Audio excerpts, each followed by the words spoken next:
Assalamu alaikum. Урматтуу президенттин өкүлү.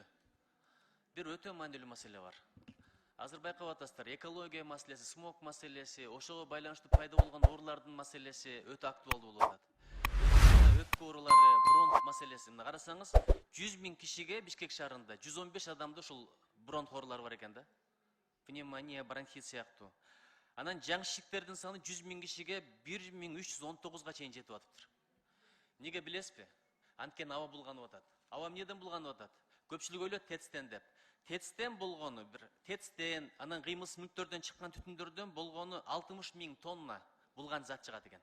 Бирок мына автомашиналардан 400 000 тонна чыгат экен.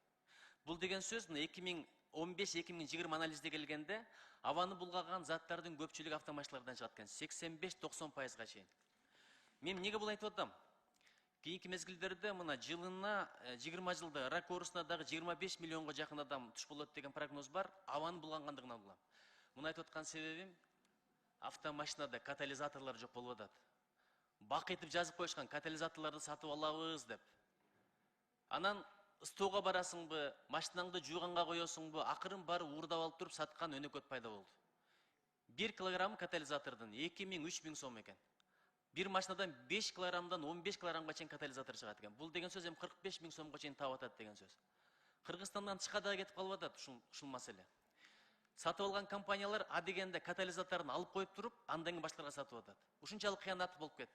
Элдин, журттун ден соолугу эмне болсо ошо болсун, мен байып кетейин деген меркантилдик психологиянын акыбети ушул болуп атат. Ошого тыюу салалы. Өкмөт ушуга токтом менен тыюу салсын, көзөмөлгө алсын. Катализаторларды сатканга дагы, чыгарганга да тыюу салсын. Эгерде катализатор жок машина болсо, УНА ишканасы регистрациясын өткөзбөсүн. Бул принципиалдуу маселе. Экинчиси, азыркы жагдайда шарттуу ошондой 2015 жылдан берки гана машиналар Кыргызстанга киргизилет. Андан мурункуларын киргизүүгө тыюу салынган. Бирок иш жүзүндө элибиздин акыбалын ойлойлу. 2015-те чыккан машиналарды сатып алганга элибиздин акчасы жетпейт, каражаты жетпейт. Ошон үчүн эски машиналарды минип жүрөт. Парадоксалдуу ситуация. Жаңы машиналарды алып киребиз деп атып, Кыргызстанды эски машиналарга толтуруп ийдик. Экология маселеси ошондон чыгып атат. Автокатастрофалардын көп болгону ошондон көп болуп атат. Неге билесизби? Анткени эски машинаны оңдойм, түздөйм деп сваркалап, эптеп бирдеме кылып атып, ошонун акыбетинде көптөгөн кырсыктар болуп, адамдардын каны төгүлүп, канча жандар кыйылып атат. Ошого 2012-ден берки чыккандар деп туруп өзгөртүү киргизели. Ошондо жок дегенде адамдар өздөрүн өздөрү алдабайт, өлкөнү алдабайт, мамлекетти алдабайт.